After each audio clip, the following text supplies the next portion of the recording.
क्या आपको भी इक्वेशन ऑफ मोशन के क्वेश्चन को करने में काफ़ी ज़्यादा कन्फ्यूजन होता है, यानी कि आपको ये नहीं समझ में आता है कि कौन सा इक्वेशन ऑफ मोशन कब लगाना है। तो देखिए आज मैं आप लोगों को एक सिंपल सी ट्रिक बताऊंगा, उसके बाद फटाक से आप ये जान पाएंगे कि कौन सा इक्वेशन ऑफ मोशन हमें कब लगाना है और फटाक से आप अपने क्वेश्चन को सॉल्व कर सकते हैं। तो चलिए स्टार्ट करते हैं वीडियो को। ना है पहला स्टेप आपको क्या करना है कि क्वेश्चन जैसे ही आप क्वेश्चन पढ़ रहे हैं उसमें जो गिवन डेटा दिया गया है, यानी कि जो जो चीज़ें गिवन दी गई हैं वो आपको लिख लेना है। तो बहुत सिंपल सा काम है कि क्वेश्चन में जो गिवन दिया गया है वो हमको लिख लेना है।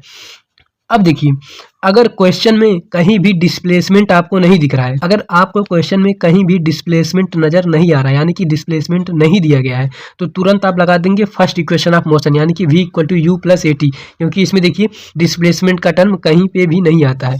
तो सिंपल सी बात आपको याद रखनी है, अगर क्वेश्चन में कहीं भी डिस्प्लेसमेंट नहीं दिया गया है तो आप तुरंत फर्स्ट इक्वेशन ऑफ मोशन लगा देंगे।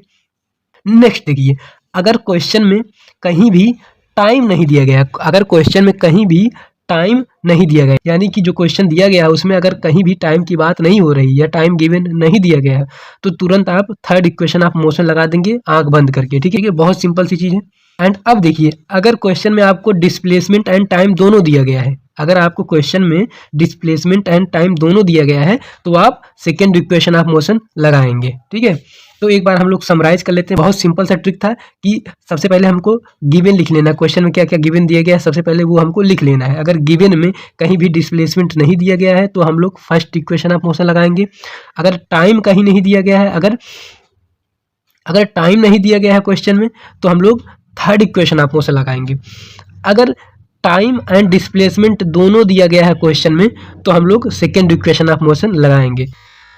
तो याद करेंगे इलेक्ट्रोमैग्नेटिक स्पेक्ट्रम को बहुत ही सिंपल सी ट्रिक के थ्रू। सो देखिए, उसके लिए जो सिंपल सी ट्रिक आपको याद रखनी है वो है कि गाड़ी X U B in my range. देखिए कितना सिंपल सा ट्रिक है कि गाड़ी X U B in my range, गाड़ी X U B in my range. ठीक, तो देखिए गाड़ी से हम लोग सिंपली याद रखेंगे gamma rays, X U B के एक्स से याद रखेंगे एक्स रेज, यू से याद रखेंगे यू बी रेज, वी से याद रखेंगे विजिबल रीजन, इन से याद रखेंगे इंफ्रारेड, माई से याद रखेंगे माइक्रोवेव एंड रेंज से याद रखेंगे रेडियो वेव।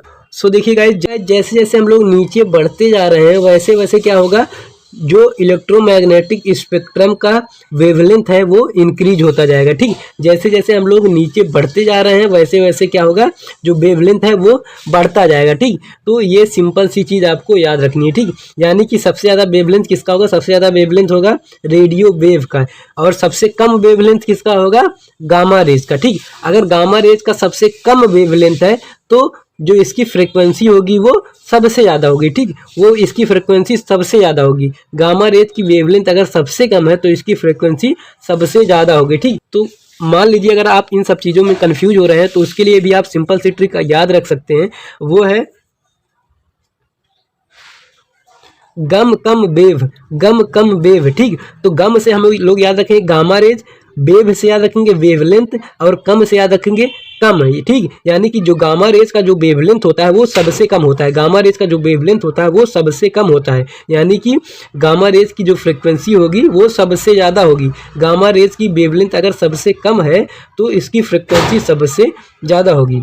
तो आप ये सिंपल सी ट्रिक भी याद रख सकते हैं, गम कम वेव। ठीक, तो एक बार और हम लोग ट्रिक को देख लेते हैं। ट्रिक है गाड़ी X U B in my range, गाड़ी से गामा रेज, एक्स से एक्स रेज, यू से यू बी रेज, वी से विजिबल रीजन, इन से इंफ्रारेड, माई से माइक्रोवेव एंड रेंज से याद रखेंगे सिंपली रेडियो वेव।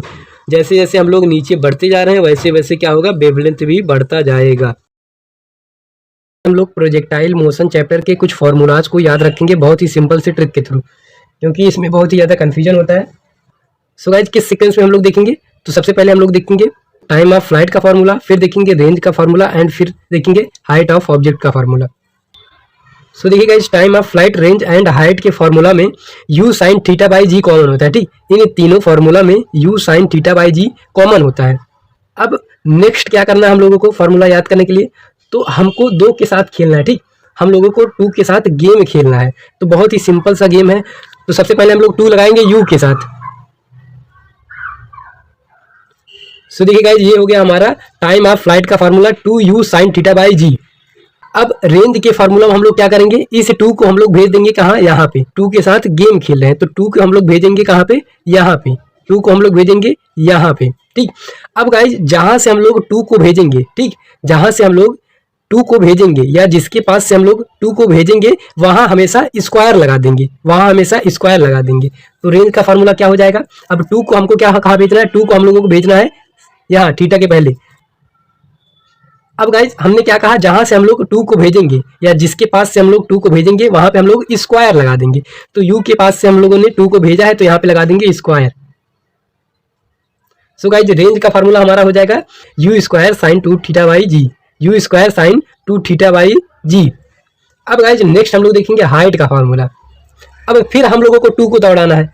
अब देखिए 2 यहाँ पे है, अब हम लोगों को 2 कहाँ दौड़ाना है, जी के पास दौड़ाना है। 2 को हम लोगों को कहाँ भेजना है, जी के पास भेजना है। तो चलिए भेज देते हैं। तो देखिए 2 को हम लोगों ने जी के पास भेज दिया। अब मैंने आपसे बोला था जहाँ से हम लोग 2 को हटाएंगे वहाँ स्क्वायर लगा देंगे। तो साइन के पास से हम लोगों ने 2 को हटाया तो साइन के पास हम लोग लगा देंगे स्क्वायर, और पहले से यहाँ पे स्क्वायर था ही तो यहाँ भी स्क्वायर लग जाएगा, ठीक। तो हाइट का फार्मूला हो जाएगा guys u square sine square theta by 2g, u square sine square theta by 2g। So guys क्या किया हम लोगों ने, देखिए तीनों में u sine theta by ji, u sine theta by ji, u sine theta by g common होता है, ठीक। अब सबसे पहले हम लोगों ने 2 को लगाया u के पास, तो ये हो गया हमारा टाइम ऑफ फ्लाइट का formula 2u sine theta by g. Next यानी कि रेंज के फार्मूले में हमने क्या किया, 2 को दौड़ाया। रेंज के फार्मूले हमने क्या किया, 2 को भेज दिया यहाँ पे। अब जहाँ से हम लोग 2 को भेजेंगे वहाँ पे लगा देंगे स्क्वायर।